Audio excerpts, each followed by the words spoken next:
Back to news. తిన్నింటికే కన్నం పెట్టాడు ఓ ప్రబుద్ధుడు. కంపెనీ చూసుకోవని ఓ ఎన్ఆర్ఐ బాధ్యతలు అప్పగిస్తే సంతాన్ కుమార్ అనే వ్యక్తి ఏకంగా 42 రూపాయల కోట్లు ఎగనమం పెట్టాడు. దీంతో బాధితుడు తనకు న్యాయం చేయాలంటూ హెచ్ఆర్సీని ఆశ్రయించారు.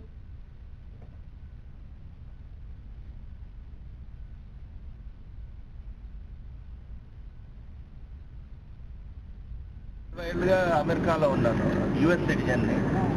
ఎన్ఆర్ఐ అయినందువల్ల అక్కడ చాలా ఏళ్ళగా ఉంటూ ఇక్కడ ఒక కంపెనీని స్థాపించాను.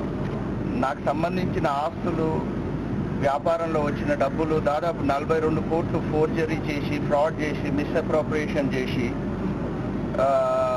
తన సంబంధికుల పేర్లపై ట్రాన్స్ఫర్ చేయడం జరిగింది. నాకు తెలిసినప్పుడల్లా కంప్లైంట్ చేయడంతో కంప్లైంట్ చేసిన కొన్ని గంటల్లోనే తప్పించుకుంటాడండి. దీనికి ఎన్నిసార్లు చూసినా కానీ పెద్ద పెద్ద మినిస్టర్ల ప్రభావం ఉన్నది తప్పించుకునేటందుకు. మొన్న కూడా 2-3 గంటల్లో రిమాండ్ అయ్యాడు. రిమాండ్ అయిన హాస్పిటల్కి వెళ్ళాడు.